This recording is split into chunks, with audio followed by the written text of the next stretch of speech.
Hello friends, Sunday evening mini vlog ಇದು. ಸಣ್ಣ ಪುಟ್ಟ ಕೆಲಸಗಳಿದ್ದೇ ಇರುತ್ತೆ. ಸಂಡೇ ಅದರಲ್ಲೂ ಲೇಸಿಯಾಗಿ ಕೆಲಸ ಮಾಡೋದು. ನನ್ನ ಮಗಳು ಡ್ಯಾನ್ಸ್ ಕ್ಲಾಸ್ಗೆ ಟೈಮ್ ಆಯಿತು. ಅವಳಿಗೆ ಸ್ವಲ್ಪ ಬಾದಾಮ್ ಹಾಲು ಕೇಳಿದ್ಲು, ಅದನ್ನು ಮಾಡಿಕೊಟ್ಟೆ. ಅವಳು ಕುಡಿದು ರೆಡಿ ಆದಳು. ನಾನು ಸ್ವಲ್ಪ ಹಾಟ್ ವಾಟರ್ನ ಕುಡಿದು ಡ್ಯಾನ್ಸ್ ಕ್ಲಾಸ್ಗೆ ಡ್ರಾಪ್ ಮಾಡೋದಕ್ಕೆ ಹೊರಟೆ. ಡ್ಯಾನ್ಸ್ ಕ್ಲಾಸಲ್ಲಿ ತುಂಬ ಚೆನ್ನಾಗಿ ಪ್ರಾಕ್ಟೀಸ್ ಕೊಡ್ತಿದ್ದಾರೆ ಫ್ರೆಂಡ್ಸ್. ನಾಗರಬ್ಬಕ್ಕೆ ಹೋದಾಗ ಊರಿಂದ ಎಳ್ಳಿಕಾಯಿ ತೊಗೊಂಬಂದಿದ್ವಿ. ಅದನ್ನು ವಾಶ್ ಮಾಡಿ ಎಳ್ಳಿಕಾಯಿ ಉಪ್ಪಿನಕಾಯಿ ಹಾಕೊಳ್ಳೋಣ ಅಂದ್ಬಿಟ್ಟು ಈ ರೀತಿ ಪೀಸ್ ಮಾಡ್ಕೊಳ್ತಾ ಇದ್ದೆ.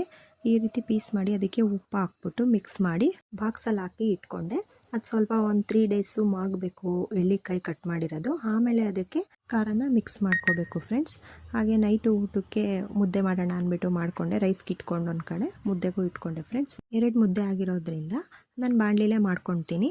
ಈಸಿಯಾಗಿ ಆಗುತ್ತೆ ಫ್ರೆಂಡ್ಸ್, ಚೆನ್ನಾಗೂ ಬೇಯುತ್ತೆ. ಅದರಿಂದ ನಾನು ಬಾಣಲಿಲೇ ಮುದ್ದೆನ ಮಾಡ್ಕೊಂಬಿಡ್ತೀನಿ. ಬಿಸಿ ಮುದ್ದೆ ಜೊತೆಗೆ ಚಿಕನ್ ಸಾಂಬಾರು ಮಾಡಿದ್ದೆ. ಈ ವಿಡಿಯೋ ಇಷ್ಟ ಆದರೆ ಪ್ಲೀಸ್ ಒಂದು like, share, comment and subscribe ಮಾಡಿ ಫ್ರೆಂಡ್ಸ್. ಹೀಗೆ ಸಪೋರ್ಟ್ ಮಾಡ್ತಾಯಿರಿ. Thank you for watching.